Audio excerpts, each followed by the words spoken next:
So, Professor Breitschwerdt, welcome to the Tick Bootcamp podcast. We are really excited to interview you. You're someone that we've targeted for interview for a long, long time. And, we here at Tick Bootcamp understand that Lyme disease is a polymicrobial, multisystemic chronic infectious disease. And because of that, we've really wanted to reach out to some of the folks who are expanding the focus of their research and expanding the focus of the different microbes that they're studying. And you're the star in the field that we were looking for to get on this podcast on Bartonella. But before we go forward with that little teaser, I'd like you to first share with our folks currently where you're working, where you're a professor, and we'd like to build out your background, which got you to the place where you are now at NC State. Well, Rick and Mac, I'm really happy to be on Tick Camp today, and I appreciate the invitation. I am a professor of medicine and infectious disease at the College of Veterinary Medicine at North Carolina State University, and I'm an adjunct professor in Division of Infectious Disease at Duke University Medical Center. And that is really cool. You're working at two really power institutions, and so your background is in veterinary medicine. Yes, sir. Yeah, I obtained a bachelor's degree in animal sciences at the University of Maryland, and then a DVM at the University of Georgia, a internship in internal medicine residency at the University of Missouri. Spent about 6 years on the faculty at LSU, and then have been on the faculty here at NC State ever since. So what drove you to to this academic study with animals, and how did that ultimately bring you to a place where you began to research the really cool topics that you're researching now? Well, I became a veterinarian because of a cow. I grew up on a farm, and we had a milk cow that I used to get to milk before I went to school. And she had a calf, and then the calf, in drinking the milk, she couldn't put calcium in her blood as fast as the calf was taking it out, and she developed what was called milk fever. And so my father called the veterinarian came, he looked at the cow and he said, "Your cow's got milk fever." And he put a catheter in, held a bottle of calcium up, and in a couple of minutes the cow stood up. And I said, wow, that's what I want to do. And I think I was probably in the 8th grade at that point in time. Once I got into veterinary school, I came to realize there's only two things that get a cow up. One is a bottle of calcium, which only occurs rarely, and the other is a forklift where you lift them up. So what got me to be a veterinarian rapidly transitioned into doing companion animal veterinary medicine, because it's very analogous to what happens in human medicine, and dogs in particular, I think, are really good sentinels for our vector-borne and tick-transmitted infectious diseases. So another reason, to be fair to you, so you understand why we were targeting you, that we're excited to have you on this podcast, is because you are a veterinarian, right? We actually had our first veterinarian on this podcast a couple of weeks ago. I don't think we published that episode yet. And the reason we wanted to start to target veterinarians is because there is, of course, this process of disease that begins with an animal, and an animal harboring a set of microbes, and then there is a vector that is biting that animal, which then bites a human and spits into us all of the microbes that are causing so many of us to become chronically ill. And we spent a lot of time on this podcast working with folks whose expertise is in human biology. We spent a lot of time focusing on folks who have focused on ticks and tick biology, but we knew that we were missing an important piece of this process if we didn't start to interview folks who had your expertise and didn't have your training and expertise. And we were blown away by the information that we had gotten from one of your colleagues with a degree in veterinary medicine. And that was another really important piece of this, that there is this process where we're getting sick because microbes are being transmitted from an animal to us with a vector. And we really need to start to spend more time focusing on the prism through which you develop an expertise. Can you give us your perspective of why you believe folks with your training and your background are uniquely qualified to add to this conversation? Well, there's a manuscript that's been referenced in many, many subsequent manuscripts that basically says 75% of all human diseases are zoonotic in origin. So I don't particularly, as a veterinarian, like the term zoonoses because it, again, says we're the most important part of what is on this planet. And then there's all these other animals that, can be infected and be a risk for us. I think it's more appropriate to think about it that, a dog getting Rocky Mountain spotted fever from a tick is no different in North Carolina than a human getting Rocky Mountain spotted fever from the tick. And it's the chances of a human getting Rocky Mountain spotted fever as a disease from their dog is very close to 0 and none.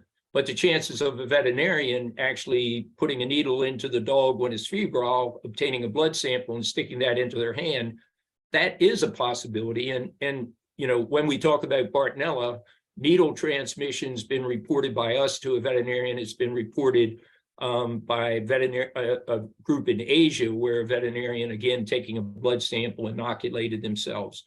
So I think one of the most important things is that animals and humans share the same infections many, many times. I think the second thing is the training in veterinary medicine is a little bit different than the training in human medicine. And part of that is there's a very strong emphasis on microbiology, virology, bacteriology, parasitology, which I think is really, really important to establish that extremely strong base in those sciences, and then to use that base to build your clinical science knowledge and how you apply it. So one area I've been involved with that you've certainly heard of and alluded to is this idea of One Health, and that's animal health, human health, and the health of the environment. And I think it's really, really critical, with what's going on in the world, whether it's population change, global health, the increased diversity of ticks and their movement around the world as an example, that we look at disease transmission and disease manifestations, if you will, from a One Health perspective. What happens to humans, what happens to animals, and what's happening in the environment that's affecting the other two. So let's talk a little bit now about your lab that you've developed and you've been managing at NC State, and talk about the kind of work that you're doing there, specific to folks who are listening to this podcast and their concerns about their health and overcoming chronic diseases caused by tick bites. So historically, I'm responsible for 3 laboratories here at the College of Veterinary Medicine. One started in the mid-'80s. That's the Vector-Borne Disease Diagnostic Laboratory. And that laboratory only tests animals, and predominantly companion animals, cats, dogs, and horses. And I guess to our credit, we've almost become the reference laboratory for vector-transmitted infectious diseases in animals. Because, congratulations. Yeah, no, it's one thing I'm somewhat proud of for sure, because it started off with me and a parasitologist as what we would refer to as a mom and pop operation, and now it's far more than a mom and pop operation. And literally most of the veterinary colleges in the United States send their samples to us for testing, and most of the veterinary colleges are seeing the most complicated and unusual diseases. And so that laboratory is actually fed one of the other laboratories that I'm primarily responsible for, and that's the Intracellular Pathogens Research Laboratory. And that's the research arm of what we do here in vector-transmitted infectious diseases. And then I'm also the director for the biosafety level 3 lab here at the college. And so those are the 3 laboratories. And right now, as still a practicing internist that spends 3 months by year on clinics seeing sick animals, I spend the remainder of my time trying to manage these 3 laboratories, and with the most emphasis being on our research. Okay, so we are lucky to have 5 minutes away from all of the work that you're doing for you to talk with us. So you're clearly a very busy guy, and Matt is almost jumping out of his chair because he wants to join in. So let us get to this piece that we really want to talk with you about. And I shared with you offline that Bartonella is a bacteria that has a great deal of interest in the Lyme disease community. And we did share with you earlier that we define Lyme disease not as a chronic illness caused by a single bacteria, but it's actually a polymicrobial infection. And we'd like to first focus with you on Bartonella in particular, and then we want to talk to you about Bartonella and its role in this larger spectrum of microbes that folks who are chronically ill from tick bites, either upstream or downstream, and we'll talk about that in a minute, are dealing with. So in particular, I shared with you, we had interviewed Nicole Malachowski, Colonel Malachowski, on a really powerful podcast that we had titled Top Gun. It had actually gotten national recognition after we did the podcast.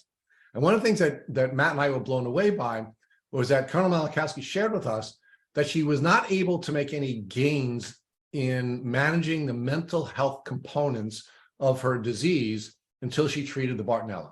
And that was a game changer for her.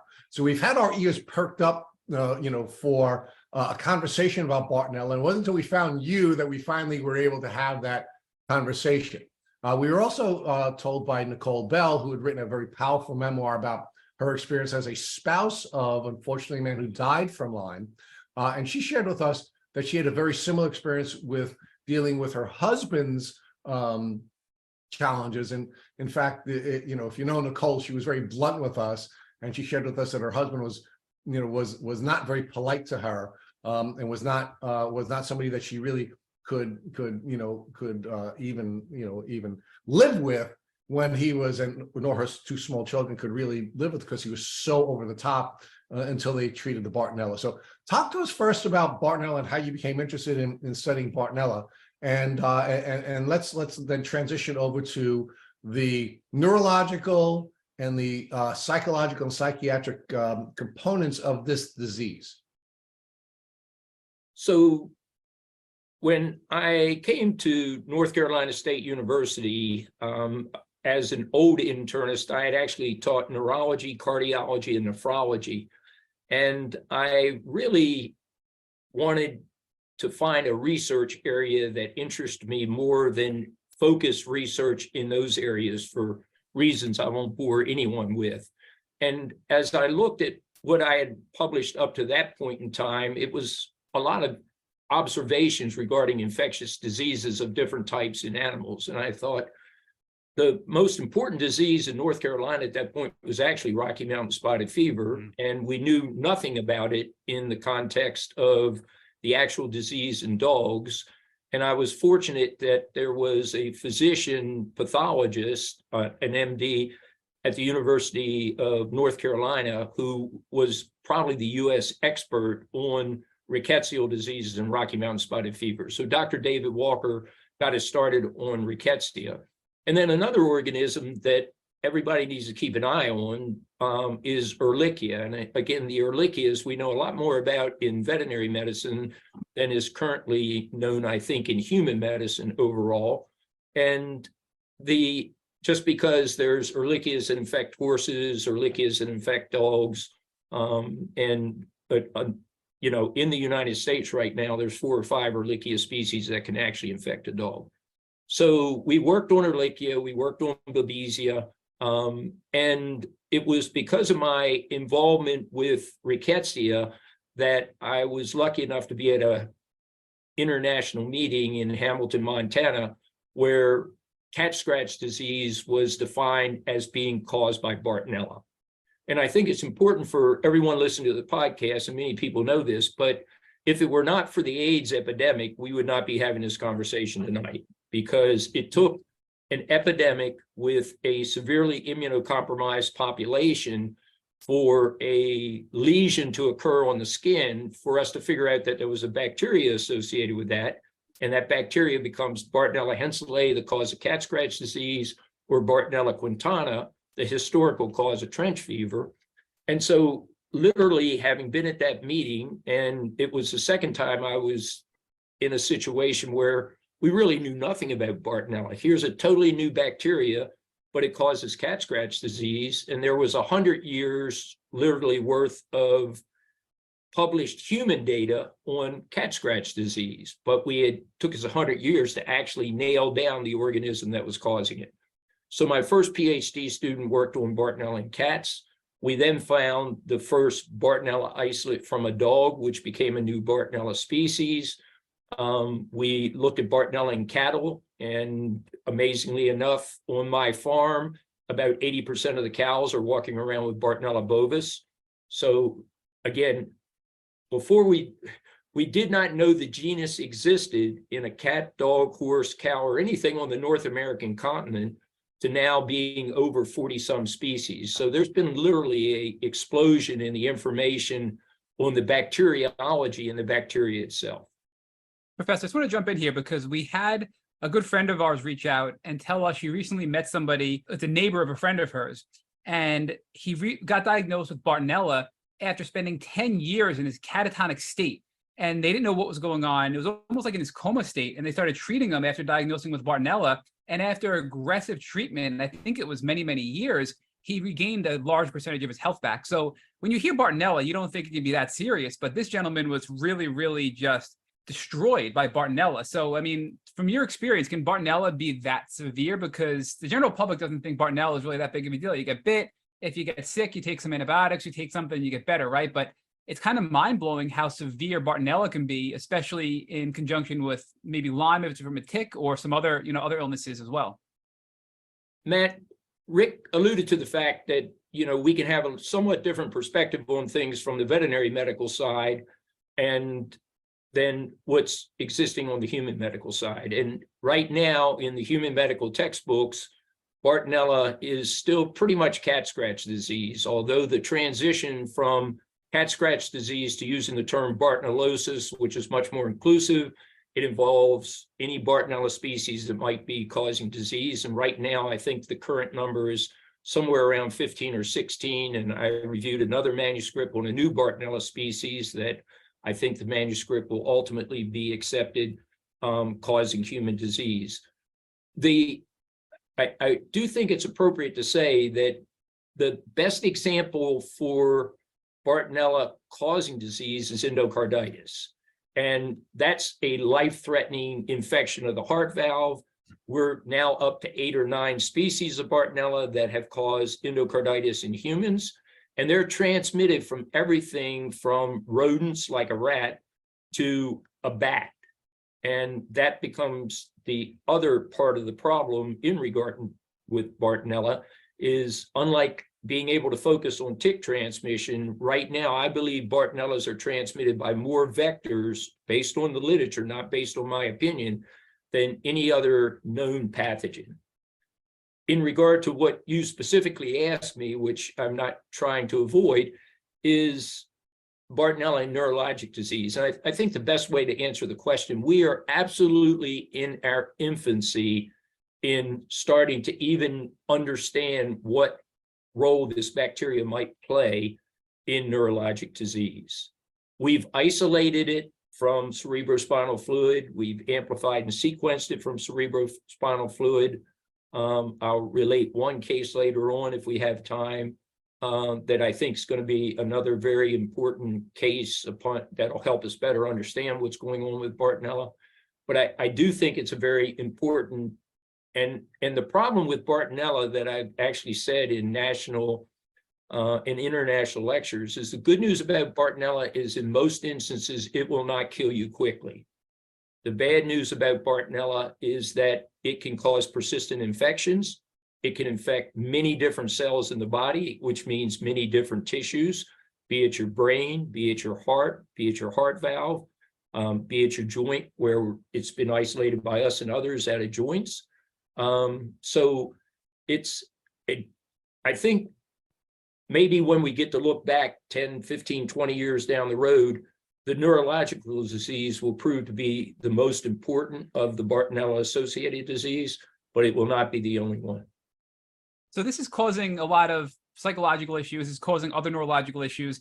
And I think because we're focusing on Bartonella right now, you know, it's interesting that a lot of other doctors have told us that it's the combination of these things together. So of course, Bartonella by itself can do one thing to the human body, but Bartonella with Borrelia, with biofilm and other viruses, they form this symbiotic relationship. And then we're finding it can do even more damage and even more neurological impairments, right? So I think it's important to look at the micro. What is Bartonella? How does it affect human beings? But we don't live in bubbles. We contract other illnesses and other pathogens as well. So when Bartonella is combined with other bugs or other bad things, how does it impact the human body neurologically, you know, your heart, your joints, et cetera? And I think you're right that we're in the infancy here. So as we start to have more studies, we'll start to be able to prove this out. But as Rich said, you know, we've heard a lot of stories of Bartonella rage, for example, and we've been cautioned that, hey, we've heard of Lyme rage, we've heard of Bartonella rage. And people tell us it's not just Lyme disease that causes these neuropsychological rage fits. You know, Bartonella is known for that as well. And I think we need more studies to really prove that out, to your point, Professor, as well. But I want to circle back to your comment about Bartonella being unique in having many vectors that can transmit, you know, vectors being beings that can transmit the disease from another animal to a human being, right? Specifically for the context of this conversation. So are you arguing that bats and cats and dogs and many animals can actually transmit Bartonella from that host, that animal, to the human being? Well, it's very clear that cat scratch disease is a mechanism mechanically by which Bartonella can be transmitted to a human by a scratch or a bite. There are a couple instances of dog bite transmission of Bartonella published in the literature. The association with bats at this point occurred maybe 5 years ago, Matt, when a fellow was at the Mayo Clinic. He ended up with what's called culture negative endocarditis, meaning they did blood cultures. The blood cultures were negative. He ended up with a new heart valve. And when they got the heart valve out, they PCR'd Bartonella mayotenensis out of it. I know that's a big fancy genus and species, but what it took us at that point, all as we knew was, hey, gee, there's this new Bartonella. It can cause endocarditis in a human. We don't know what the reservoir is, so we don't know where the thing came from, and we don't know the transmission. We now know the reservoir is a bat. So mayotenensis has been found in bats in Central America, North America, and Europe. And Europe made that association before we did on the North American continent. But we still don't know for sure how it's getting from the bat to the human. So is it possible, Professor, that it's getting from the bat to the human by a tick biting the bat and then a tick biting the human? I think that's possible. So how else would the bacteria get from a bat to a human when we have very little direct contact with bats? Or are there some folks in some populations that are having some direct contact with bats? Well, There's perhaps a little more direct contact with bats than most people realize. And, you know, a bat can literally bite someone and, you know, you would think you had an insect bite on your back and the back's gone. You never even saw the bat. You know, obviously we're all very knowledgeable about bats in the context of rabies and that type concern. Right. But there's a lot of different bat species, just like a lot of different tick species, and their behavior in regard to biting is all very different. So you could actually experience a bat bite and not know you were ever hit. Okay. Wow.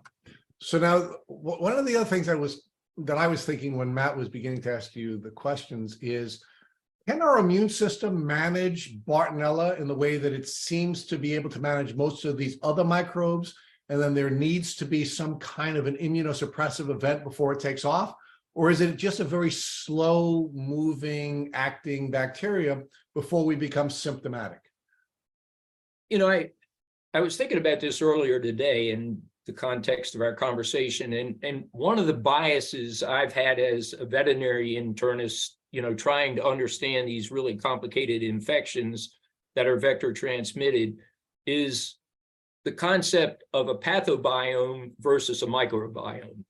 And at least as a clinician, I hope that we all have microbiomes that, are in our ear, in our armpit, in our intestinal tract.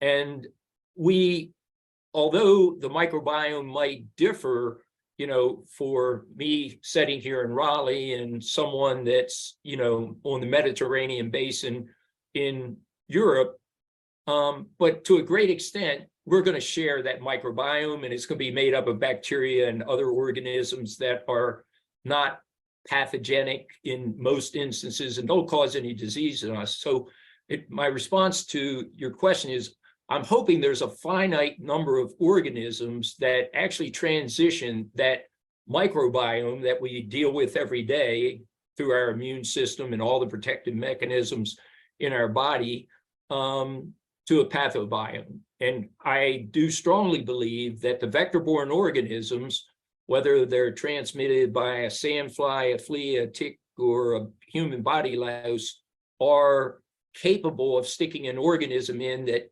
on an evolutionary basis, we haven't been adapted to handle as well as that overall microbiome. And then it turns us into a pathobiome with this some instances, very chronic progression. And then you've got the host side, which obviously you all have talked with physicians about in great detail, because none of us respond to that infection in exactly the same way. So, yeah. So one of the things that's unique about a tick bite is that the tick spit has unique immunosuppressive principles. And I'm wondering if, in your opinion, do you believe, A, whether or not getting Bartonella spit into you by a tick bite, because of the unique principles of the tick spit, may make it more likely that we become sick from, chronically sick from the Bartonella?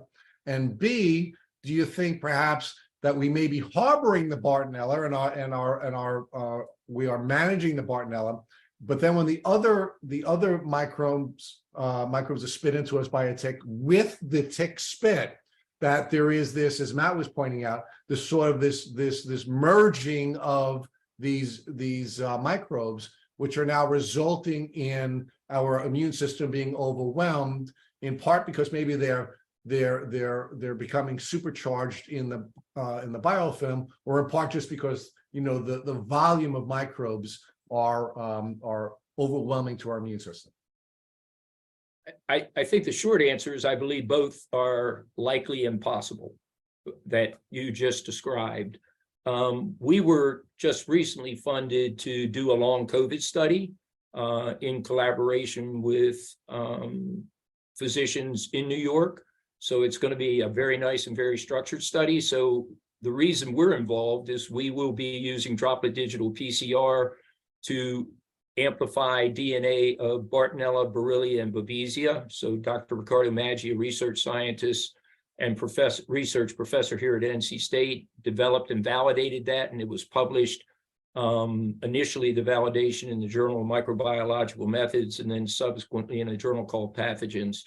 But the reason we're doing that is what you said, Rich. I think you can have a chronic infection with Bartonella, Babesia, or Borrelia, and you can have a virus come along like COVID, and if you are infected with 1, 2, or 3 of those organisms, and perhaps other organisms that represent my pathobiome, then you're going to be one of the people that progressed to long COVID versus the vast majority of people that get that viral infection and either only get a respiratory infection and get over it quickly, or they don't get sick at all, or if they have comorbidities, as we well have learned from being very old or having diabetes as examples, you are more likely to get extremely sick and end up in the hospital.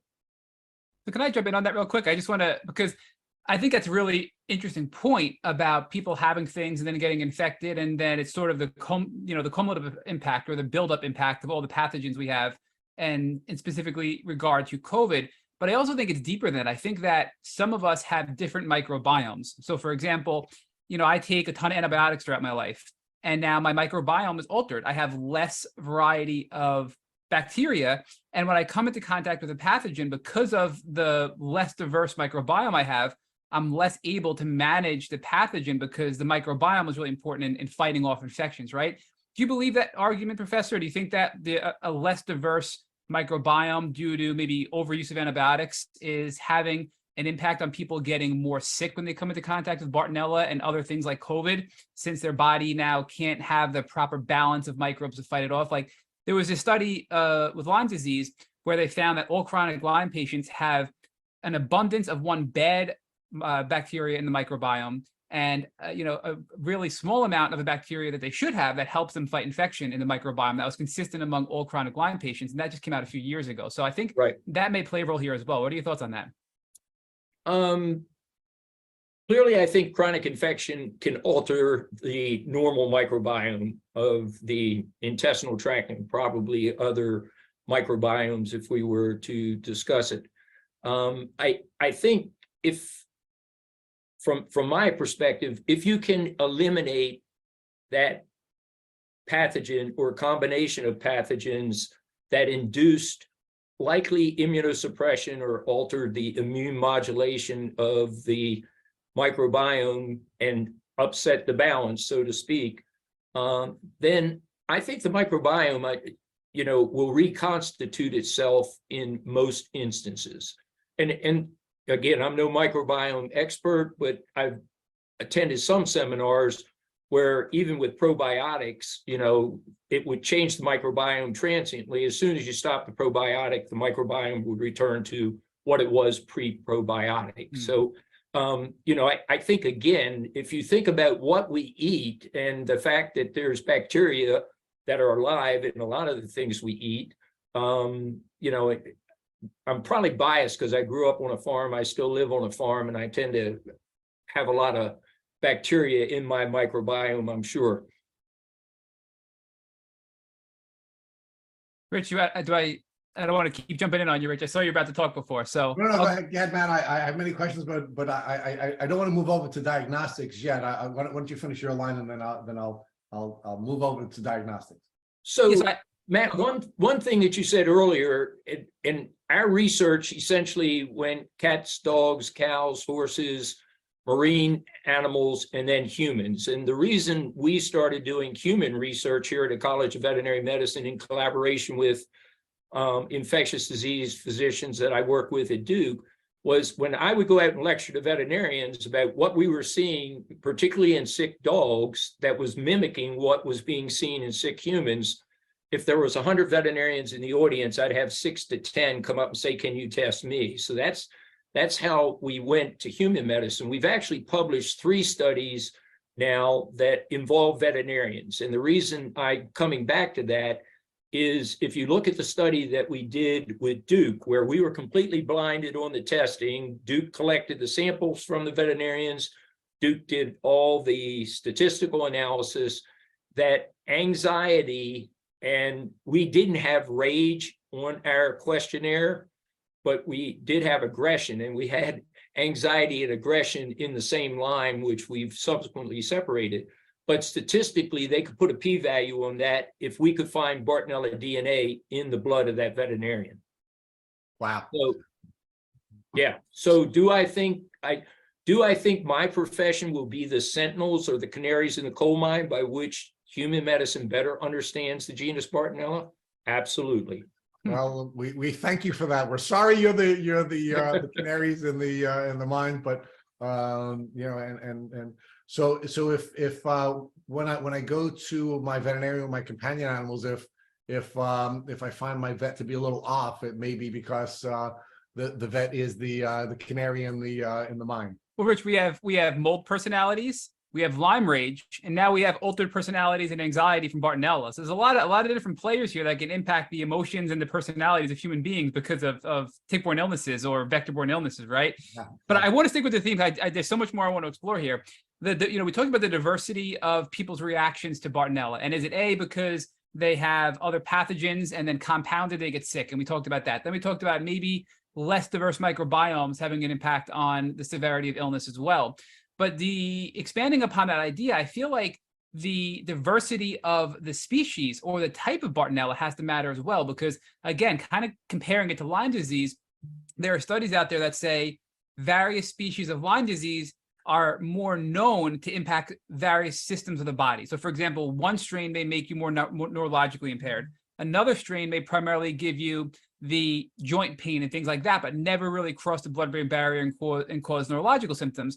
So you mentioned there was so many different strains of Bartonella that you've discovered, and probably more that we don't even know about.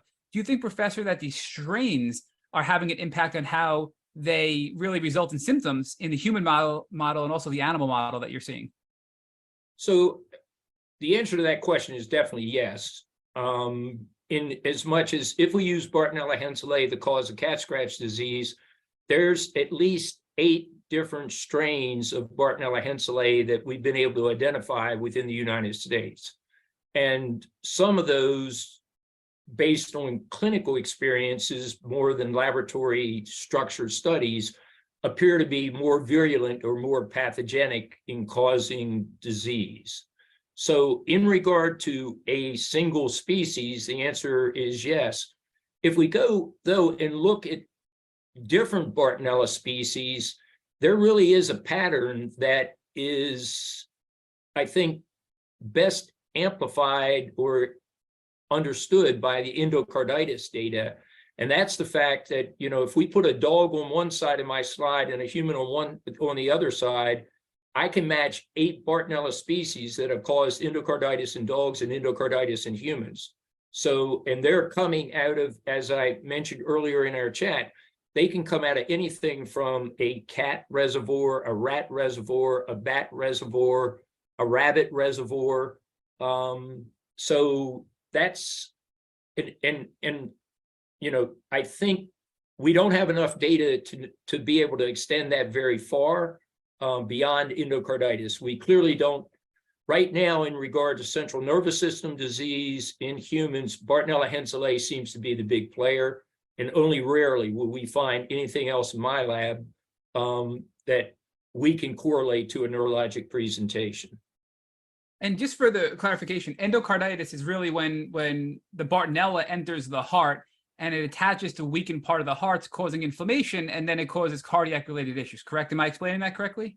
That's very correct. And the only caveat would be that localization is to a heart valve. And again, if we talk about, comparative medicine, in humans, we have 4 valves in our heart, and 80% of Bartonella endocarditis involves the aortic valve.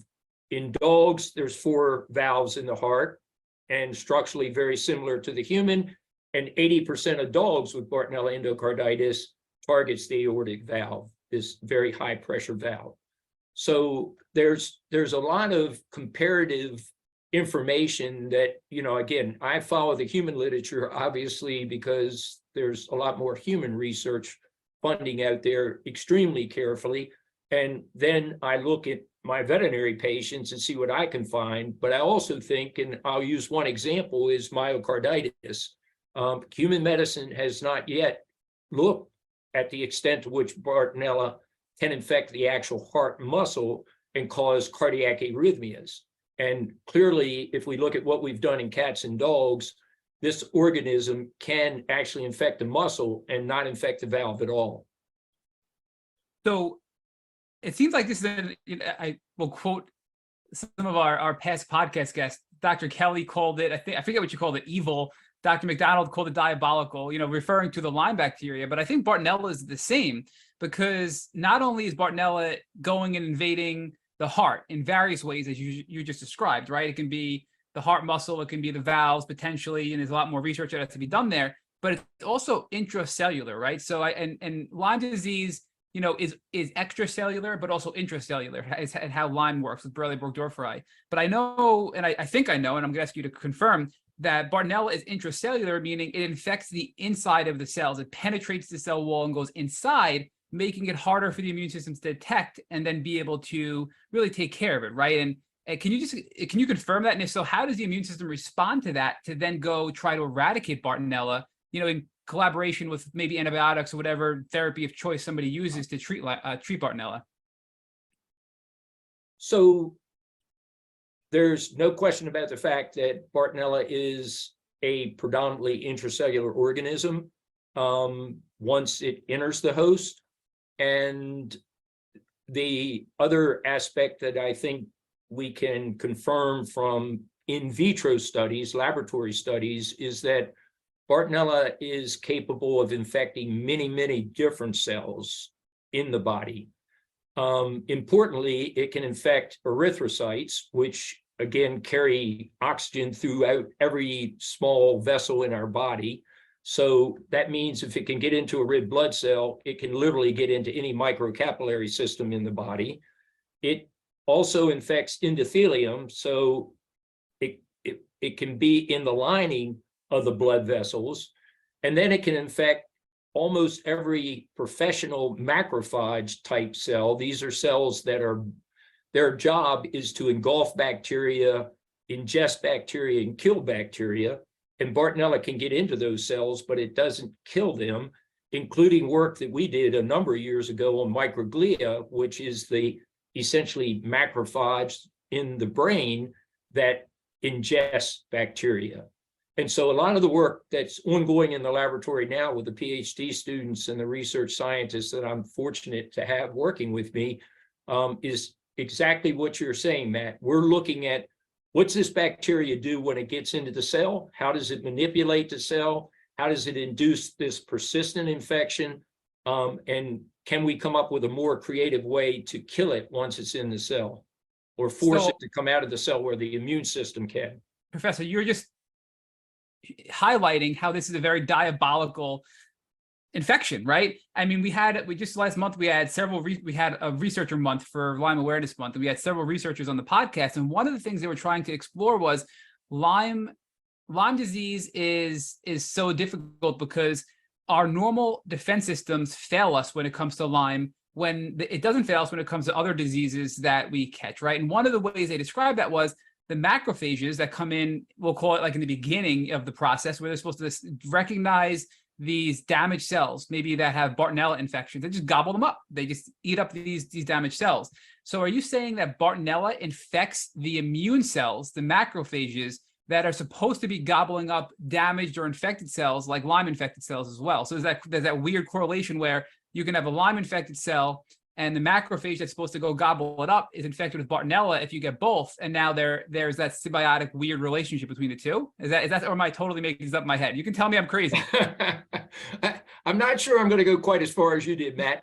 You know, there's no question that, you know, there's a lot of these macrophage type cells in the body. Some are in the skin and they're called dendritic cells. In the brain, they're microglia. In our systemic circulation, they're called monocytes. In the liver, they're called Kupffer cells. They're all there to do what you said. They're there to recognize any bacteria or protozoa or pathogen that comes along and to try to get it before it ever gets into a cell. Once it gets into the cell, you know, we're almost talking about, you know, a cancer association. The only way to get rid of it then is to kill the cell. And that is really tough. You know, a lot of the Lyme doctors, you know, will ask the question, you know, what can we do to drive the Bartonella out of the cell to get it in the blood to be able to detect it by, you know, DNA and culture mechanisms.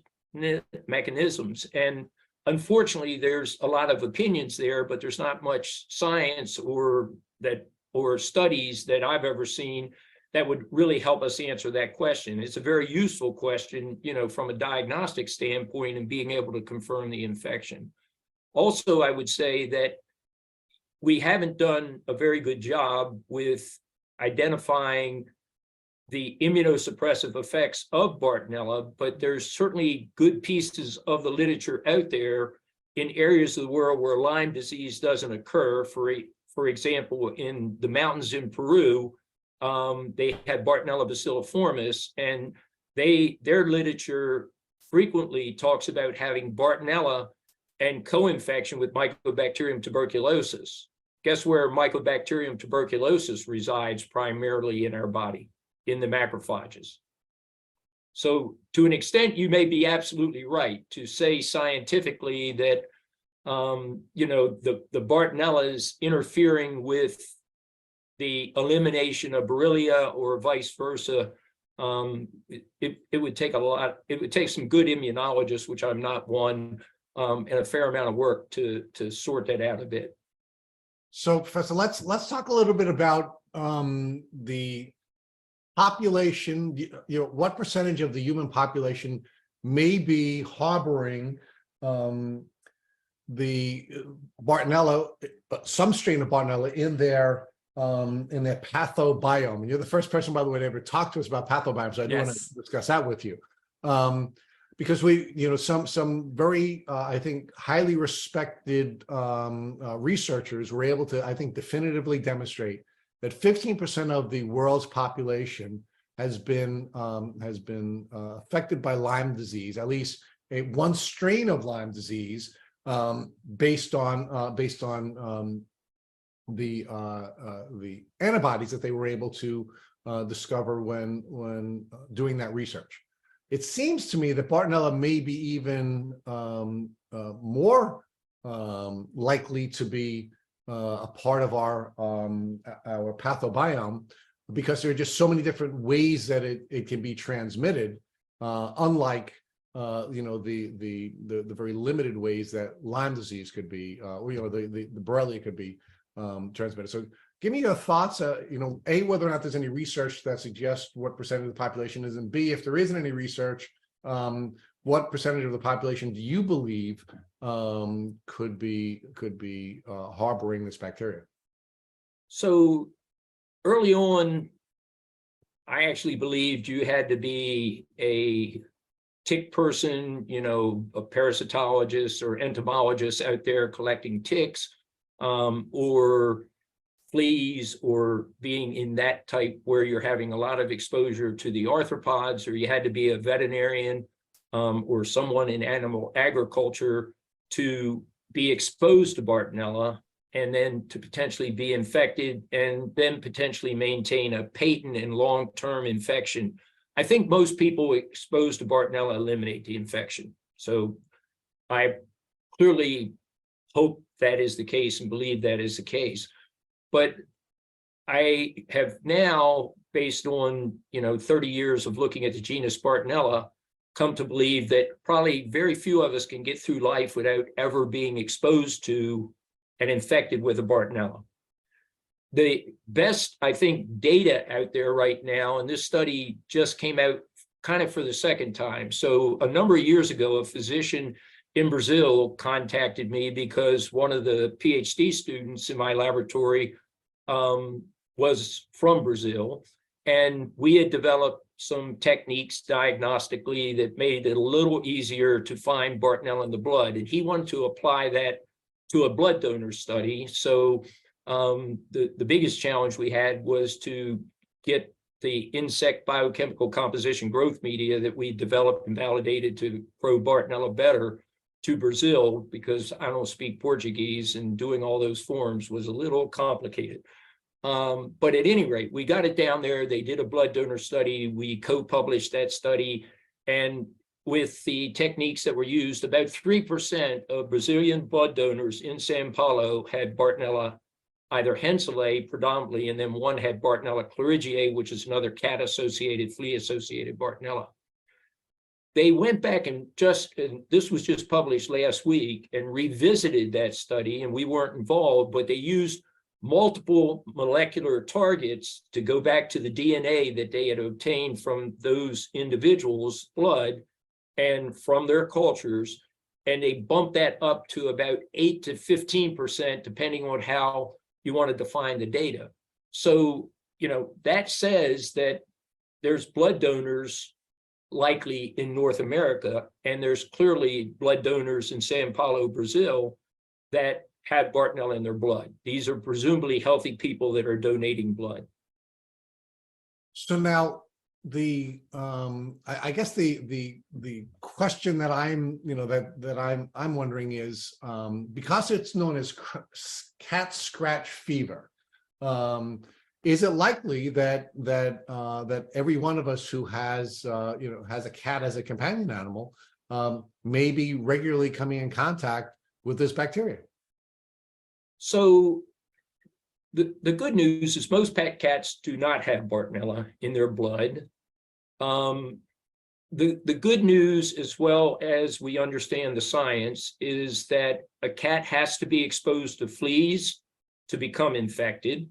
And not only that, the cat has to have fleas on it to be a reservoir for transmission. So the way that works is the flea takes a blood meal. The Bartonella actually increase in the flea's intestinal tract, but the Bartonella are viable in the flea's feces. And I know we don't like to think too much about fleas and feces, but that red stuff that's on your dog or your cat is actually the fecal material from the blood that was taken by the flea, digested and put there. And then through grooming, the cat and dog get, the dog would get it in its mouth, but the cat would get it on the nails. And that nail becomes a hypodermic needle to inject Bartonella into us. I had no idea. Yeah, That's fascinating. That's very well established. Yeah. So we know there are some difficulties with diagnosing Lyme disease or Borrelia because of the many of the unique characteristics of that bacteria. Absolutely. It's our understanding that it's the same thing with Bartonella. Bartonella is very difficult to test because Bartonella is also a bacteria that's very good at hiding. So can you share with us the diagnostic challenges associated with diagnosing this disease, and whether or not you believe that the study that you just shared with us, which is indicating that somewhere between 9 and 15% of the people who were blood donors were harboring that bacteria, perhaps could it be much higher? And the results came in at really alarming levels if it's as high as 15%, but perhaps it's even higher because the testing tools are not great. So we have a bit of an advantage with the biological behavior of Bartonella compared to Borrelia burgdorferi. And I think although Borrelia burgdorferi does enter the bloodstream, and it may well stay in the bloodstream at extremely low levels based on Eva Sappi's work, that we haven't had the technology to be able, especially in a diagnostic setting, to confirm those infections. But the difference is Bartonella does stay in the bloodstream. It just doesn't do it constantly. And, trench fever, which is caused by Bartonella quintana, was called 5-day fever because those guys in the trench would get the fever, then it would resolve. 5 days later, they'd be febrile and sick again, then it was resolved. And this would go on several cycles before the immune system finally kicked in and the organism stopped changing its surface characteristics to the point that immunity would take hold. It's similar with relapsing fever Borrelia, right? They are not thought to behave like Borrelia burgdorferi and end up in the muscles, the skin, the connective tissues, and they can be found in the blood. So one advantage we have with Bartonella is that the organism's in the blood at least more often than Borrelia burgdorferi.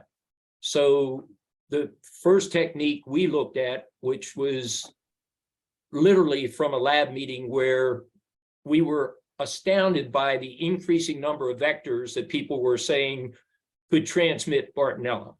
And in the lab meeting, I said, it seems like they're a lot happier in the vector, the arthropod vectors, than they are in us, because we're having such a hard time proving whether these sick veterinarians have it or don't have Bartonella in their blood.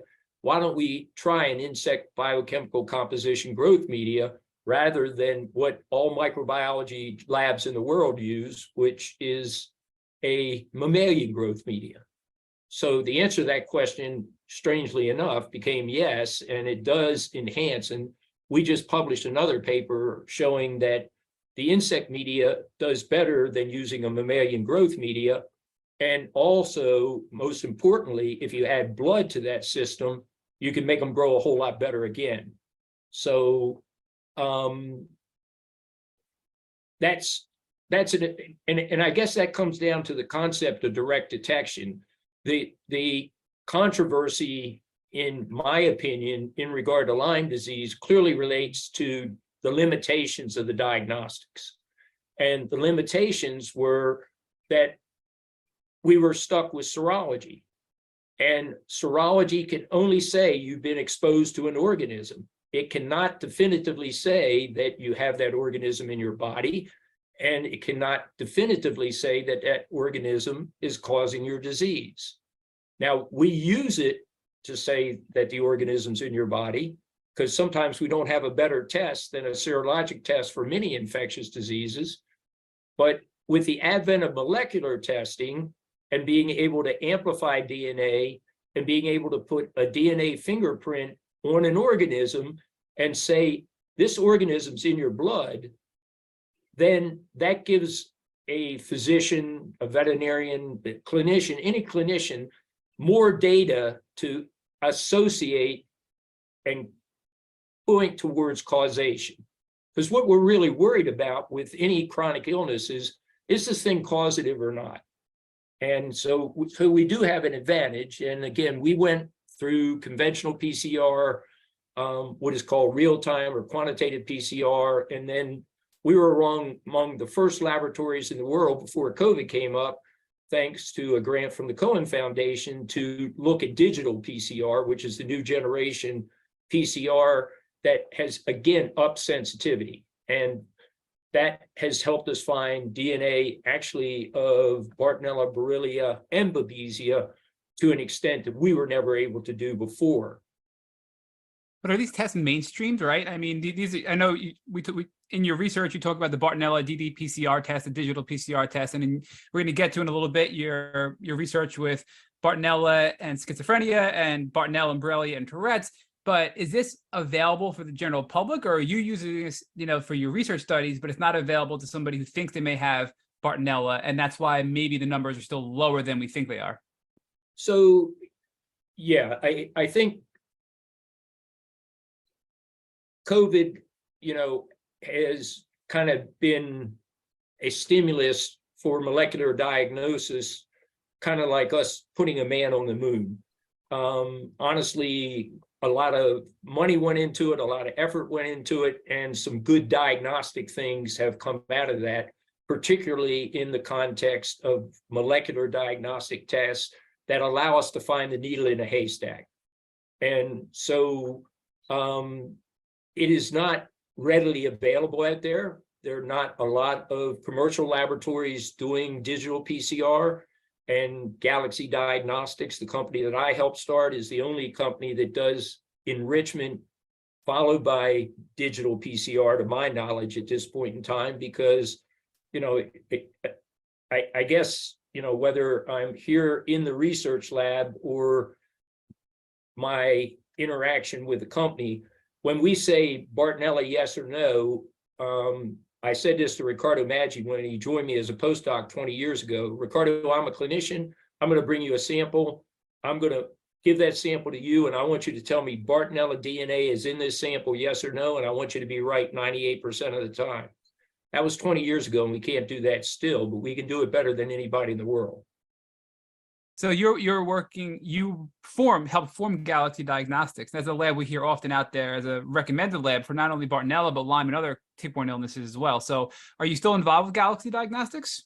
I am still the chief scientific officer at Galaxy Diagnostics. Again, it's a conflict of interest for me as a researcher.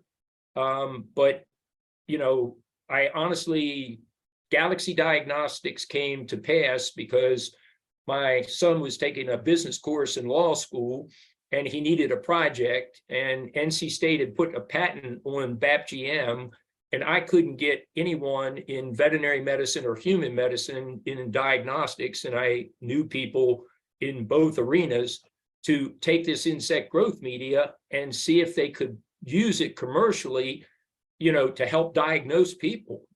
And so, Galaxy Diagnostics actually occurred because of a UNC business course that my law school son was taking. where they had a Carolina challenge. And I kind of got roped into that. And, it's been an amazing journey that is beyond our conversation here, but it's been one of those journeys. If you're on a really fast roller coaster that goes really high and then just drops, that would describe my experience with Galaxy Diagnostics. Well, I just want to thank you for that, because it's researchers like yourself who produce the best commercial businesses to help people that are sick and help them get definitive answers. So Galaxy Diagnostics has helped countless people prove they have Lyme and co-infections when other tests are failing them. And we hear it all the time. And you're no different than Professor Stephen Rich, right? Who, through his work, created Tick report, the Tick testing lab. And now that's, again, you mentioned the conflict of interest, right? He had to get approval from his legal department to make sure he could even talk about it on the podcast, which thankfully he was able to. But, he used his research and created Tick report. And again, identifying what pathogens are in a tick after a tick bite have helped countless people ensure they don't get sick and take proper steps to treat the infection that they were infected with. So it's people that are at the ground level doing the research and the hands-on work you're doing that have real-world applications to help people like us. So I'm just really happy to hear that, and thank you for doing that for our community. Thanks, Matt. I really appreciate that, because, that it's, I mean, as you well understand the controversy that exists around Lyme disease, I'm sure Bartonella is right behind it to a great extent, if not already there in some corners. Again, it's the reason that I think there's 180 some manuscripts from my research group that have Bartonella in the title. And we try to put everything out there because that's my job here at the university. If I'm doing research, it's to be shared worldwide. But my little laboratory here at NC State can't test more than a very small, finite number of people. And if that technology, if, again, my son, who usually called me when he wanted something, which was, hey, Dad, can we use your patent as a project? Galaxy wouldn't exist, and, that technology wouldn't exist and be available. And it's not perfect. As I said, Ricardo and I started, 20 years ago when he joined me, when I walked out of the clinic and he said, what do you really want me to do now that I'm here? And I said, I want you to tell me whether there's Bartonella in this blood sample from this dog or cat, and I want you to be right 98% of the time. That's wild. So, Matt, let me ask the professor one question about the downstream issues that we talked about. So I'd like to talk about the human-to-human transmission of Bartonella. Because one of the things that we deal with all the time when we're discussing Borrelia is some of the controversy surrounding human-to-human transfer, right? So we know that it's clear that the research is definitively demonstrating that Borrelia can be transmitted congenitally, mother to child, and I think the debate is in our rearview mirror on that issue. We know. And I think there's less debate that it can be transmitted through blood transfusions in the way that it clearly can be transmitted for Bartonella. And then there's this conversation about sexual transmission, whether or not Borrelia can be transmitted sexually. And there's certainly a fair amount of research that's demonstrated that the Borrelia bacteria has been found in vaginal secretions and in sperm. There is some debate, though, about whether or not the volume of Borrelia is adequate with sexual contact. I'm wondering if you could comment on your thoughts, because there are so many different ways that the bacteria you're studying, or Bartonella in particular, can be transmitted. Do you believe that human-to-human contact, in addition to blood, is likely either through congenital and or sexual transmission? So we published a case report involving a family in New York in the Journal of Clinical Microbiology probably 10 years ago. And I think again, as a practicing veterinary internist, I learned sometimes more from a single case than I learned from this gigantic case series. And I think that particular study, and again, Journal of Clinical Microbiology is an extremely high impact journal in microbiology, and it is one where the peer reviews are extremely rigorous. So the fact that it was published, I think most people would say, well, the science must be fairly solid. So the story there was a mother who literally had very great difficulties becoming pregnant, ultimately through in vitro fertilization became pregnant and had twins. Unfortunately, one of the twins died at 9 days of age. And 10 years later, I got a phone call from the mother.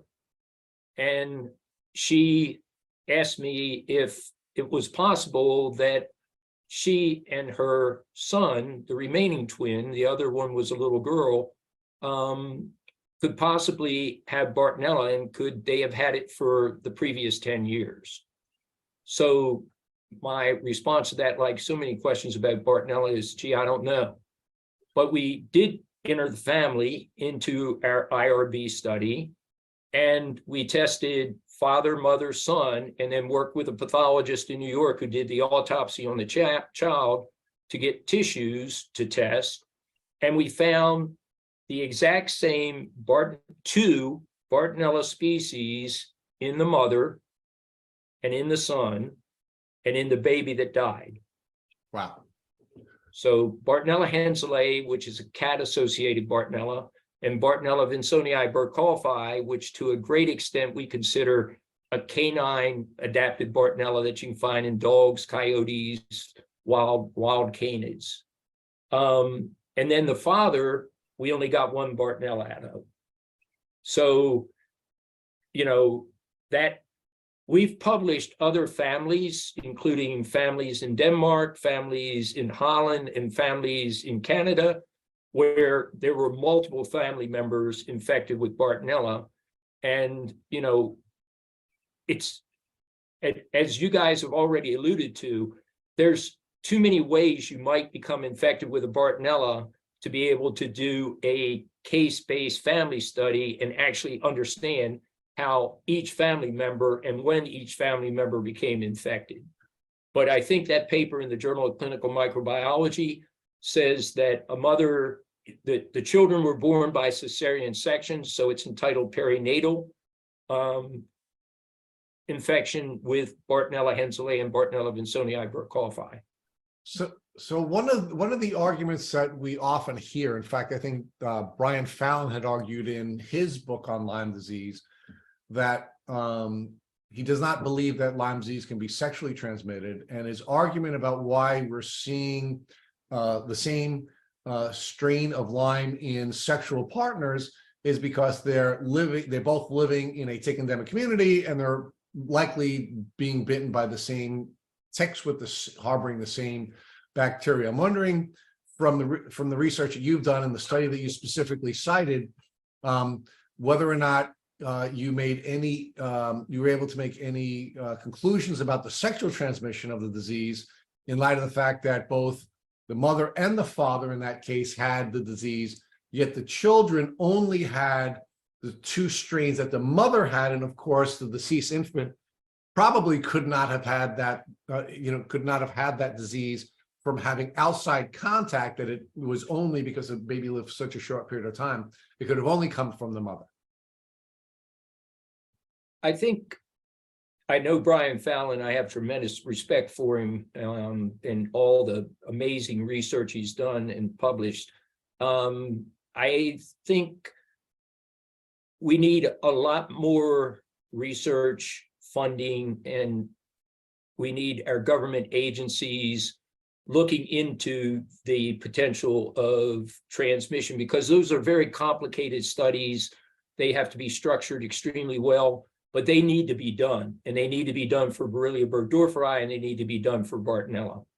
And I think I can tell you that one of the PhD students in my laboratory, the question exists whether cats can transmit Bartonella from the mother to the offspring.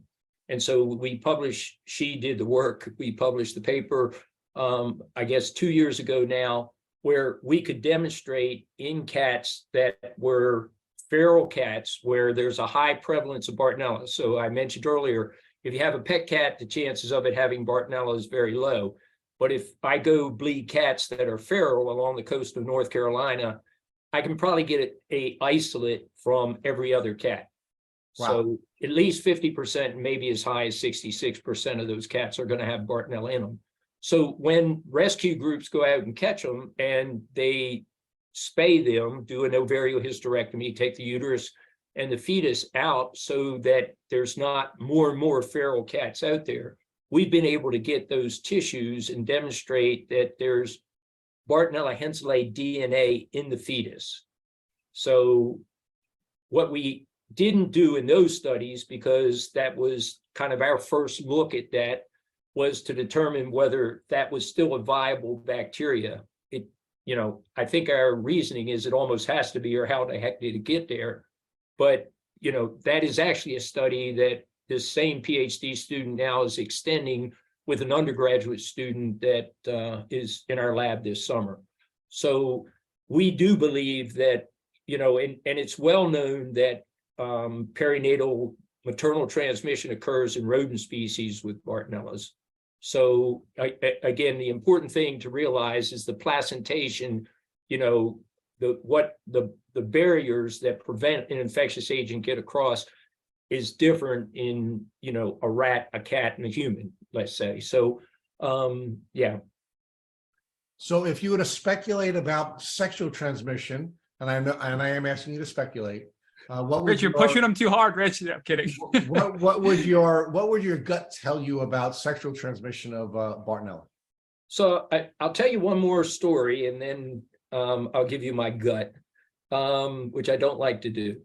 But we were asked to, so some years ago, a physician contacted me about his son who had an unusual type of cancer that's called an epithelioid hemangioendothelioma. It's a vasoproliferative cancer. And that cancer has an increased level of a hormone that's called vascular endothelial growth factor. And we know that Bartonella makes cells make vascular VEGF, this vascular endothelial growth factor. So we ended up testing his son to see if by chance the son had Bartonella in association with his cancer because of this high VEGF level. And the answer to that question was yes. And it actually ended up being Bartonella vinsonii burkholfi, which was the Bartonella that we first discovered in the world and in adult. So as a result of that, we published that paper, and I was contacted by a physician in Australia who had a patient who had an epithelioid hemangioendothelioma in her liver. And I know Rick's saying, what the heck does this have to do with my question? No, I know exactly what it means. I love this. Yeah. So she had a mate. We tested her and she had Bartonella. She had a different one. She had Bartonella henselae. The one over here had Bartonella vinsonii burkholfi. We ultimately tested another EHE patient in England, and that one had Bartonella henselae. But the mate of this woman that had epithelioid hemangioendothelioma, and they said they were very sexually active, also ended up with the same Bartonella species and strain as we found in the girl with the tumor. So either he was a really unlucky guy and he found it before that, or yes, I do think that sexual transmission of Bartonella is possible. Do we have real data to say that? No. But we have some data to suggest that is the case. We have some data to suggest that it's a possibility. Yes. But is there data there also that's suggesting that the Bartonella triggered the cancer? Is that what I heard, or am I mistaken there as well? So again, one advantage of being a veterinarian is I can play on both sides of the equation to a certain extent. So if the third most important cancer that occurs in dogs is called an hemangiosarcoma. And it's a vascular tumor that is most often in the spleen or right at the base of the heart. And so as a result of AIDS patients developing these vasoproliferative lesions that are called bacillary angiomatosis, which is where Bartonella was first discovered, on the veterinary side, we started looking at hemangiosarcomas and asking the question, could a dog with an hemangiosarcoma have Bartonella in his blood? And the first study that we did probably 10 years ago, we looked at Babesia, Bartonella, and hematotropic mycoplasmas, which are all organisms that are in the blood. And the only one that had a high prevalence was Bartonella, and that was 26% in dogs with hemangiosarcoma, with 0% in normal spleens. But the study that we did more recently, that was a great collection of samples in the comparative oncology repository at the National Institute of Health, which no longer exists because of lack of funding, they eliminated that. It went up to 74%. So if a dog has an hemangiosarcoma, I've got a 74% chance, or the good people in my lab have a 74% chance of saying we can find Bartonella DNA in the blood, in the serum, in the tissues of the tumor, or in non-tumor tissue. Does that say that it's, because your question, Matt, I think was, are you telling me that this thing may be able to cause cancer? And I think it is possible that it is a cause or a cofactor of vasoproliferative cancers. And I think hemangiosarcoma may give us enough evidence ultimately that this will be the second bacteria in the history of microbiology that is perhaps directly able to induce a cancer. But if you put bacteria and cancer in, you'll find a whole lot of papers on how bacteria can cause cancer through multiple pathways. Yeah, and the work that Ava Shapi is doing as well, you mentioned her earlier, right? She's spending her summer researching this and about to publish her paper on, I think it's endometrial cancer and breast cancer and the Lyme disease connection, right? And then you have Dr. Alan McDonald, who's been doing this research as well. And now your research with Bartonella and cancer. So I think you're right that there's so many infectious connections to cancer. And the more we study this, the more we're going to find a variety of infections, including multiple tick-borne illnesses that can trigger cancer in the human model. But I do want to circle back. You talked earlier, Professor, about the trench fever and how it would go on a 5-day cycle. And trench fever, it was from a form of Bartonella, and you'd be sick for 5 days of the fever, and then you'd be good, and then for 5 days. And the cycle would happen, and the Bartonella would change its expression every 5 days until the immune system caught on, and you developed immunity from the immune system. Now, I want to talk more about the term immunity, because we had Professor Nicole Baumgarth on, who's the head of the tick-borne disease unit over at Johns Hopkins. And, you know, she's the one to talk to us about how when you have Lyme, your human defenses, many of them don't react the way they should with Lyme disease. And the other way she described this was you have long-term immune cells, and the long-term immune cells come from your lymph and your lymph nodes specifically. And Lyme disease is known, and I quote her because I thought it was fascinating, Lyme, she's been able to prove that Lyme can obliterate lymph cells. And the lymph cells then don't produce long-term immune cells to have long-term immunity to Lyme disease. And therefore, if you're bit by a tick, you get Lyme disease through whatever therapeutic model and your immune system together, you develop antibodies to it. And that's what the Western blot is, right? Now, a year later, you get bit, you get reinfected. She said, if your lymph nodes weren't obliterated and your immune system did what it was supposed to do, you would have long-term immunity longer than a year to Lyme disease, and you likely wouldn't get reinfected. That's another way Lyme sort of overcomes the natural defenses of the immune system. So I look at this as, do you think Bartonella is the same way? Because you can get reinfected with Bartonella as well, right? So you can get bitten, get by a tick, you can get, whatever, all these vectors out there, and a year later get reinfected again. So do you think there's overlap and similarities in that regard as to why you can get reinfected time and time again with Bartonella, and you don't develop these long-term memory cells, as Professor Baumgarth called them? Well, Professor Baumgarth is a veterinarian, and she's done brilliant research in regard to Lyme disease, and she's an exquisite immunologist. I wish she'd start looking at Bartonella, to be honest with you. And I think she and other immunologists will be doing that. So we actually have good answers to the question that you just asked. We do know that, and this, what I really would hope, and I've suggested to veterinary pharmacy, which they're pharmaceutical companies, which they are not yet convinced that Bartonella is important enough to consider, is to be able to develop a vaccine. So if we can vaccinate a dog and a cat, and they can't be a reservoir for Bartonella, one, they can't get the Bartonella-associated diseases, and two, they can't be a reservoir. Just like if your dog and cat's vaccinated for rabies, there's a very, very minimal chance that that animal can ever be a source of rabies for you, even if it's bit by a rabid raccoon or a rabid skunk, because it's going to be protected and there's not going to be any transmission. So where I'm going with that is that's going to be a problem with vaccine development, because we know that we can infect a cat with Bartonella henselae, one strain, treat it, not be able to find it, and infect it with a second strain, and we can find that second strain.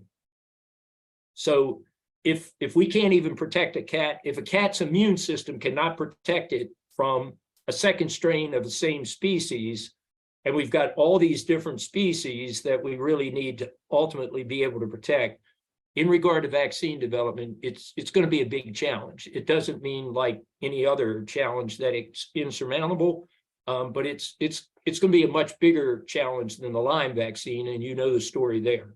Yes. Well, I know there's two other really important topics we need to discuss with you, Professor. And the first one is your work with Bartonella and Borrelia, with the grant you received, and how it's related to pediatric Tourette syndrome. So can you share with us the work you did there and what your discoveries were? So, and Matt, you probably recognize this. We published a case report on a young man with pediatric acute onset neuropsychiatric disease. And that's actually PANS, right? So we hear POTS, PANS, and that's we see that more prominently in children with Lyme, but that's something that's a neuropsychological impairment, correct? Absolutely. Okay. And this young man actually ended up being tested by us because he had unusual skin lesions. Just like Lyme causes unusual skin lesions, it does appear that Bartonella henselae might be able to cause a spectrum of skin lesions, but these particular lesions that have been referred to as Bartonella trax or Bartonella stria, which the dermatologists very much object to, because stria means stretch marks, essentially, to them due to obesity or pregnancy, or where tissues get stretched and then they come back. So I think that, plus the fact that we published several reports on neurologic disease in veterinarians, was kind of the momentum for us to then move on and start trying to obtain funding for systematic studies where we looked at populations where there was a diagnosis, be it PANS or schizophrenia or Tourette syndrome or what have you. So we went from the PANS case, which I've recently suggested some people probably has done more. They've made that into a video that's called Swamp Boy, and that's become a very popular video. And it's probably done more to put Bartonella on the map than all the research publications that exist in PubMed relative to Bartonella. But that, I think, allowed us to get enough funding to be able to start looking at neuropsychiatric illness. And we did a study with UNC Neurology, and particularly with the neurobiologist there, Dr. Flavio Froelich. And statistically, that if you were a patient at UNC with a diagnosis of schizophrenia, we could prove by dropping a digital PCR that you had Bartonella DNA in your blood. So we are doing another study now, actually with Dr. Shannon Delaney and Brian Fallon at Columbia University, that hopefully will be finished in the next month or two. And we're blinded, so I don't know what it will say, but it's a very nice study because we've got a much larger cohort. The study at UNC got interrupted because of a little pandemic that occurred, and it shut down. People with schizophrenia were not going to UNC because they didn't want to get COVID, obviously. So I'm very excited that, again, with funding through the Cohen Foundation now to support the effort, we're doing all the testing blinded on that study. We, as I mentioned, are initiating a long COVID study, and we've got another very large veterinary cohort study that we're going to apply our newest and most advanced diagnostic testing to. The Tourette study, unfortunately, didn't really get off the ground. And it was because, again, post-pandemic, we just couldn't get the children entered into the study and the parents to agree. And that, again, was a collaborative study with UNC. So after about a year's worth of effort and very few entries, the study was just terminated. But let's talk about the study you referenced with Bartonella and people with schizophrenia or schizoaffective disorder. And I think those results have been published, right? That 12 of the 17 patients with schizophrenia had Bartonella DNA from the digital PCR testing, in contrast to the control group, where only 1 in 13 had Bartonella, correct? That is correct. I mean, that's huge. I mean, that right there is like screaming at you that Bartonella diagnosis has a clear connection to the neuropsychological condition, but yet there's this haze I'm having right now. I'm trying to describe, right? Because so many people have Bartonella. You said earlier, probably a large percentage of the population has Bartonella. Why do some people get Bartonella and their immune system can manage it? They don't even know they have it, or they go on with their merry life. Other people get Bartonella, and 12 of the 17 of these people with schizophrenic disorder or schizoaffective disorder end up having Bartonella, and it causes severe problems like schizophrenia or PANS or maybe Tourette's. So why is there such a contrast where people can get it and overcome it so easily and other people get so sick, right? And that's what I'm still struggling to understand. I think it goes back to that pathobiome. I think it goes to that multiple hit hypothesis where, you might have any one of these vector-borne organisms and you're healthy enough to be a blood donor, right? We screen blood donors in the United States now for Babesia microti because the data was generated through PCR to be able to say there's enough people, particularly in Lyme endemic areas, because the same tick-transmitting microti is transmitting Borrelia burgdorferi, that the government and everyone agreed that blood donors from those areas in particular ought to be screened to make sure that we're not transmitting Babesia infected blood. Those are healthy people around there with that organism.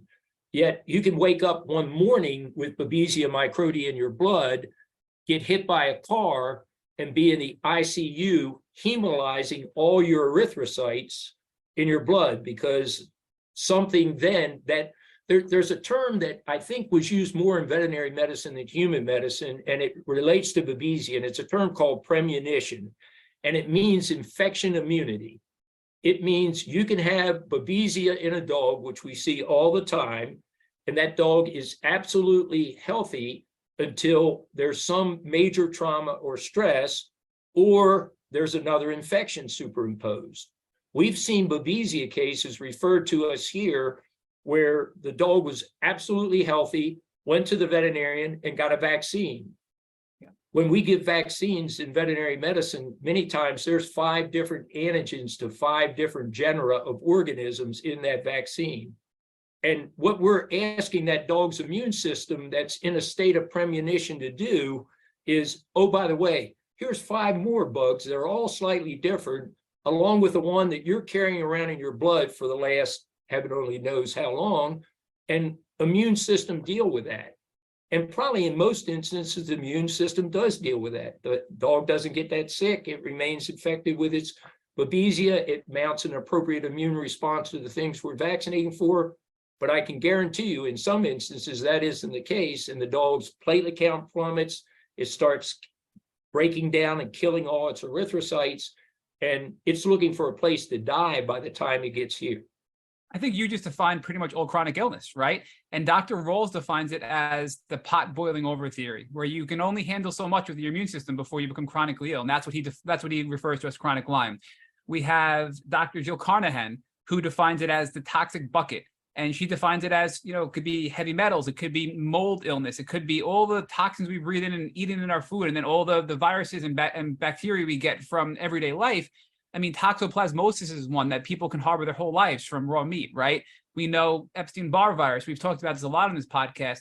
And I think that's a really good answer to the question, which gives me this follow-up question in regards to the term immunity, where we left off before. When it comes to Lyme disease, most leading researchers and doctors believe once you have systemic Lyme, it's really hard to say it's fully eradicated from your body, that your immune system can become strong enough again and keep it at bay, but it's still there. But I kind of think you argued earlier that people can fully eradicate Bartonella, which seems different than the view towards Lyme disease. Did I hear that correctly, or am I mistaken with your views on Bartonella versus Lyme and being able to eradicate it and be truly immune versus just managing it and living a healthy life with the pathogen in your body for the rest of your life? So do you think most people who are infected by a tick with Borrelia burgdorferi develop symptoms? No, actually, I think most of them probably don't develop symptoms, and their immune system handles it, and they go on with their lives. So I think we both think the same thing in regard to Borrelia burgdorferi and Bartonella. I think for the vast majority, it is eliminated. For some much smaller percentage, fortunately, unfortunately, that's not the case. And the reasons for that, in many instances, we don't have the sophistication in testing to actually understand why that occurs. In other instances, you can come up with an example here, an example there. Well, I'm sorry to interrupt, Professor, but like Dr. McDonald did a study where somebody was on antibiotics for 10 years with chronic Lyme, and after passing, there was an autopsy done. And surprisingly, in the man's testicles, there was an overwhelming amount of spirochetes after 10 years of consistent antibiotic use. So I think you're right, there are outliers. But do you think that's because of the, we'll use the terms acute and chronic. If somebody's healthy enough and they come into contact with Lyme or Bartonella, maybe they can eradicate it. But if they aren't able to and that pot boils over, do you think that once it gets fully disseminated, then it remains and persists for the duration of their life? Or do you think that maybe that's a false view towards it?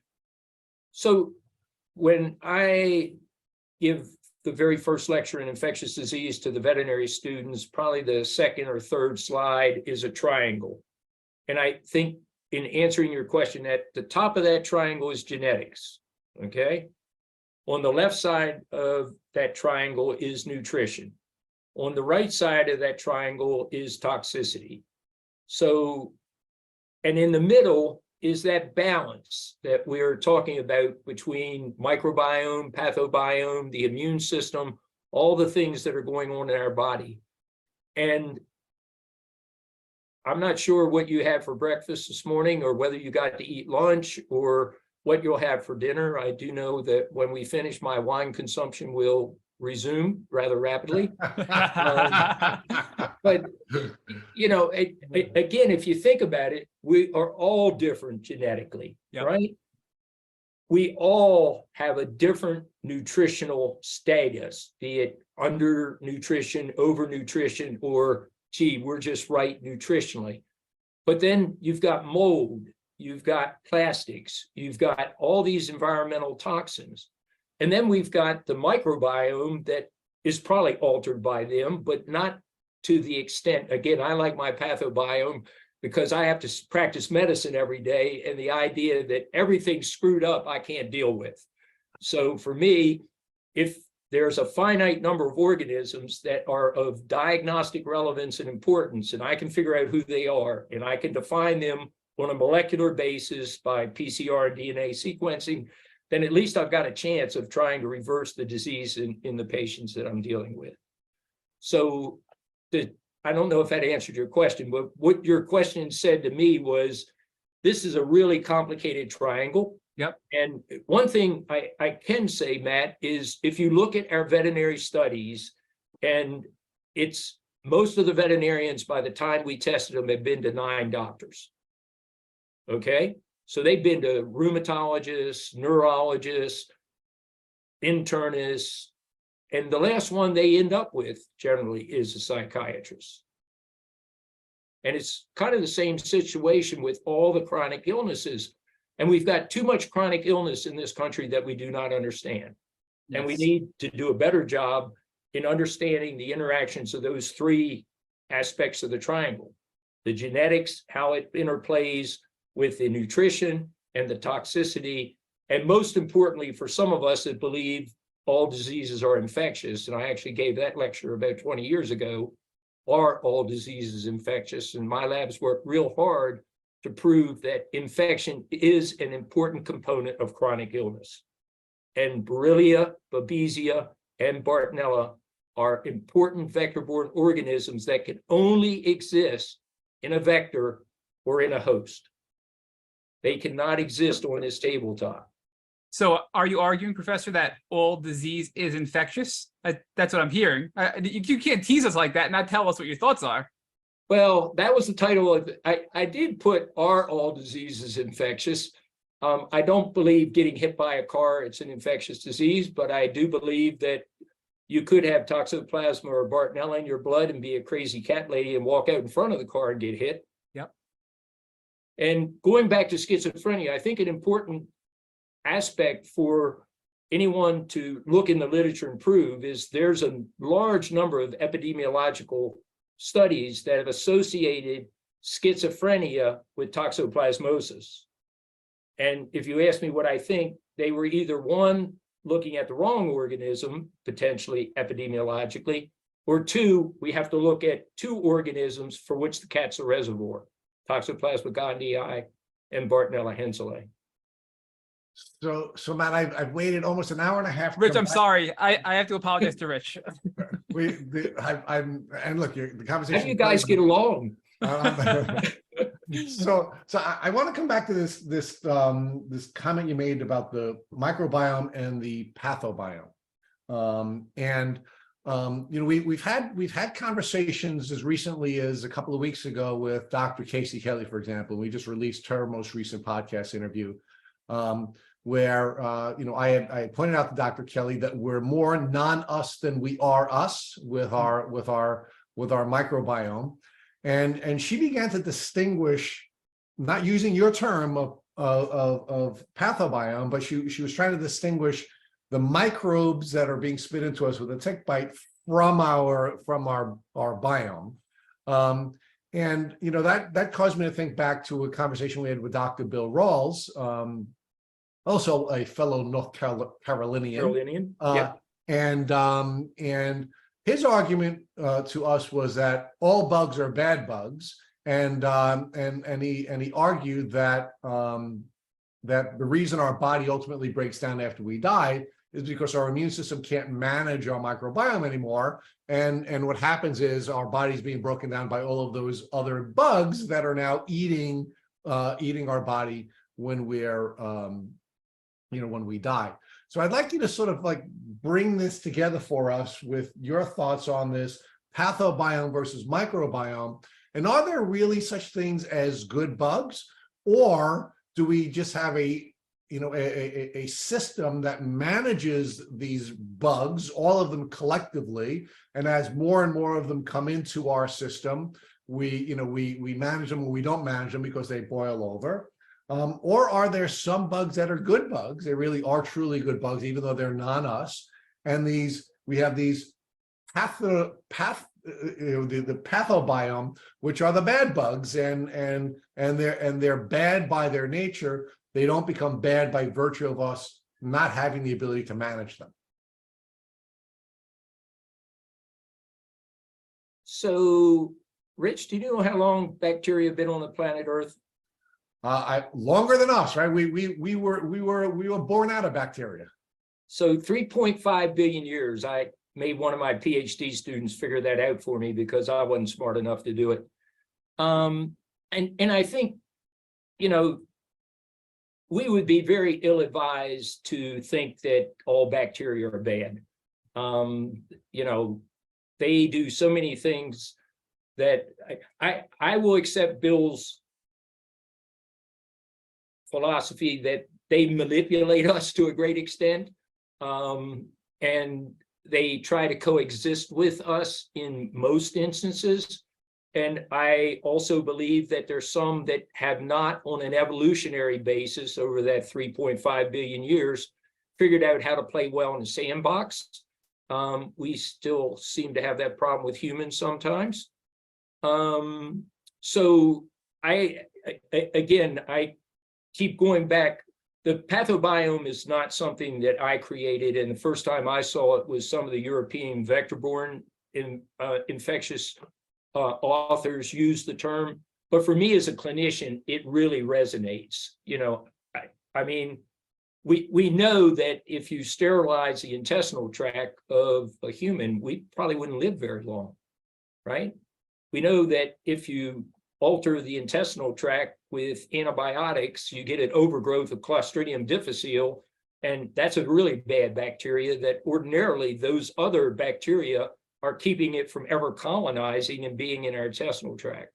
So again, I think it's a matter of there's some bugs that are really stupid and haven't figured out how to even induce a persistent infection in a human. And I would use rickettsia and Rocky Mountain spotted fever.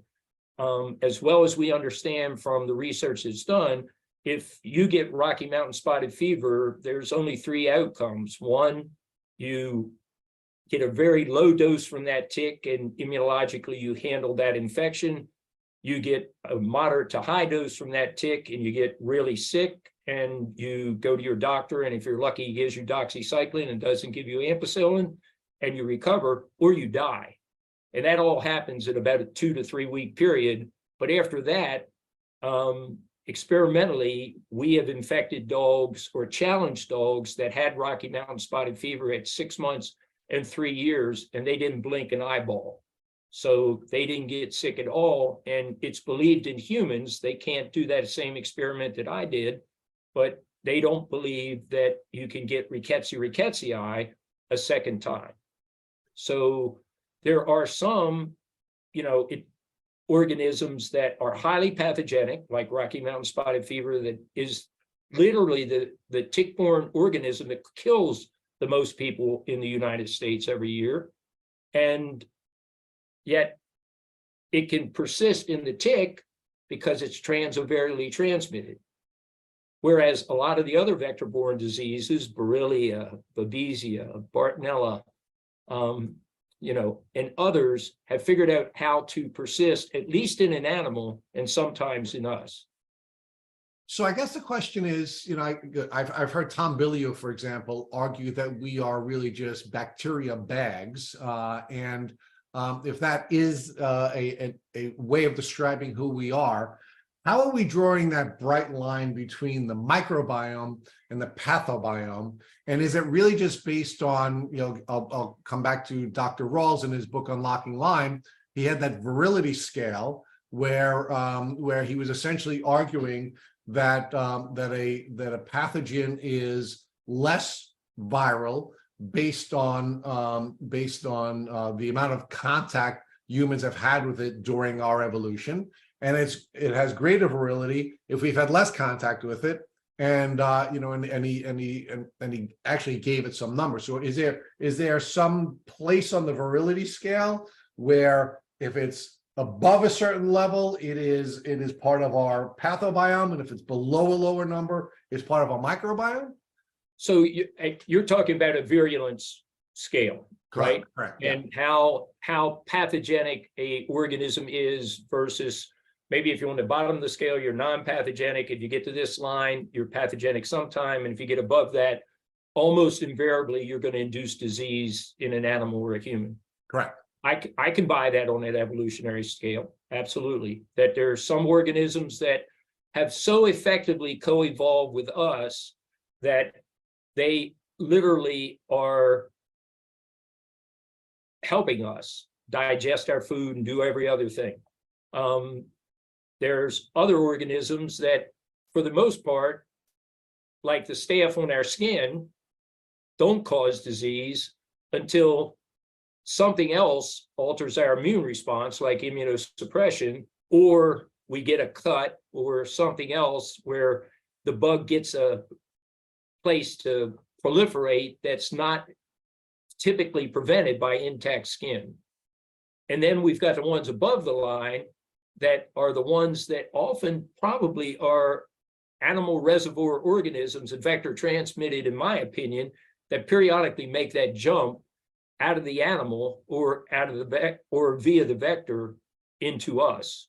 and we're just not as well adapted to handle them as, and again, from a veterinary perspective, dogs, if there's a babesia in dogs, is called Babesia gibsoni.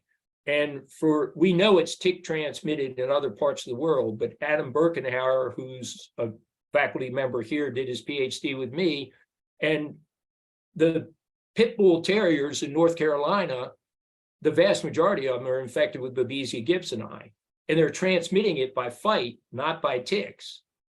And if you look at those pit bull terriers, they look like rock hard wrestlers or boxers. They look absolutely healthy, and they're in a state of premonition. But periodically, that same dog will do like we talked about. It'll get into a dog fight, it'll lose the fight, and then it'll develop immune-mediated hemolytic anemia or immune-mediated thrombocytopenia. I don't think we are as equipped to deal with Babesia microti as that pit bull is to deal with Babesia gibsoni, is kind of where I was going with that. So, I think as I've said to my colleagues at Duke, if you want to find vector-transmitted infectious organisms, which we keep finding new ones all the time, look in animals and figure out. And if you want to understand their biological behavior, wait till they jump into one of your patients and do a rigorous study on that patient, and you'll figure out how that animal, that organism actually behaves in regard to its pathogenicity and virulence. And I really love the argument you were making. We talk about herd immunity all the time, and you're really defining the herd much more broadly than I've ever heard it, and I think more brilliantly, right? I mean, we generally just define the human population as the herd, but your argument is no, it's not just the human population, it's also the animal population, it's the environment, and we really need to keep in mind that the herd is a much broader spectrum, and we need to be mindful of that so that we can remain healthy. Absolutely, and we all co-evolve together. Again, we're not going to get into evolution, obviously, in this discussion, but we all co-evolve together. And that's why when we put together this kind of timeline, bacteria were here billions of years before, fish started crawling out of the ocean or whatever, and mammals started to develop. So these interactions between the viruses, which predated the bacteria and the protozoa and the vectors, and then, we just came along. And when we came along, we had to figure out a way to survive, which our immune systems, every time it would see a different one. And some of them finally figured out we could all be friendly and play well in the sandbox together. And some figured out that haven't figured that out yet and may never figure it out. But I guess I've said it too many times. I'm a clinician, and I still see patients on the veterinary side, and I have to believe that there are a finite number of infectious agents that can turn that state of premonition or that state of health that we have into disease, or be a actual pathobiome. Right, and it does beg the question that, and I think you're getting to it, really brilliantly, is this whole seed and soil issue, right? Because you have these dogs, that are healthy until they're not healthy, right? And they've been managing microbes until they couldn't manage microbes, and that's largely because something has changed in the soil, and now the seed is no longer manageable by the dog. The pot is boiling over. And one of our experiences, predominantly with the veterinary studies that we've done, but clearly with Bartonella and other people that we've tested through my IRB approved research studies here, it absolutely amazes me that these will be, let's say, 30 to 40-year-old, healthy, vibrant, intelligent individuals that, are unfortunately overachievers and try to push themselves too much. But they've been fine with that until they got divorced. They were fine with that until their mother died. They were fine with that until they lost their job or got hit by a car. And that you can actually pick that point in time, or they can pick that point in time when they went from being in a state of health or premonition, perhaps if they already had Bartonella or Babesia or Borrelia, to a state of very progressive disease. And I actually forced my residents to go to the whiteboard after we get a medical history and prove to me when the disease started. Because they want to talk about what that owner just told them happened in the last 24 to 48 hours. And I want them to go back when they got that puppy a year ago as a rescue and convince me that all those little things that went wrong with that puppy in that 1 year period weren't related to an organism that it's had for that year period of time. So back to Matt, I don't believe all diseases are infectious, but I do believe the interaction of those infectious agents with the other aspects of our genetics and our nutrition and our exposure to toxins are a big factor in chronic disease expression. But you said earlier that you believe there's a finite amount of pathogens that can make us sick and take us out of premonition, which is that balancing act of our immune system and pathogens, right? But I wonder if, I mean, and this is, of course, just thinking outside the box and really geeking out, can there be a large quantity of small things that almost never infect people to make them symptomatic, but collectively they result in us losing premonition because we have so many different things going on that traditionally you wouldn't see break that threshold, right? So that finite number may not be so finite if we have so much in our toxic bucket and it's a whole bunch of little things instead of many less larger things, right? That's fair. If you alter any one of those three corners of my triangle that I use, or you alter two of them moderately, so let's say we alter one, you know, I mean, I agree with Bill. When people die of starvation in Africa, they don't die of starvation, they die of an infection. That's what usually will take them out of the world. And, you know, if you study those people, you can find one, more, or multiple infectious agents that are involved with them, you know, dying. We see that in veterinary medicine all the time with malnutrition or extreme toxicities. You know, birds that die in Florida of toxicities, they don't always die because that toxicity's knocked out their liver, knocked out their kidney. It suppressed their immune system to the extent that they got an infection and the infection killed them. And again, that goes back to what you guys said about veterinary medicine is, one, because we look at a lot of different species. Two, we are responsible for all the species on the planet except for one, of which we have some impact with. You know, we have to look across how these diseases and how these infections behave across many different animal species. And you know, again, you can have vitamin E deficiency in cattle out west because of what they're eating in the grass, and they'll die of infections. I think that's a perfect way for us to end. And we did promise you that we would return you to your social responsibilities, which will include returning to ingesting some wine. So he said a lot of wine, Rich, not some. So I can't thank you enough for sharing, you know, a couple of hours with our community. This was absolutely brilliant, and you know, I'm sad that we have to say goodbye, but I'm hoping you'll agree to come back and maybe have a round two of this conversation, because this is, you know, you introduce us despite having over 350 episodes in the can. You introduced us to many topics that no one has introduced us to yet, and we'd really love to revisit some of these things in some more detail when Matt and I have some time to process so much of the brilliant information you shared with us. Thanks, guys. I appreciate it. And honestly, I think it's great what you're doing to try to educate the public and try to go from the science to the patients and the doctors in between.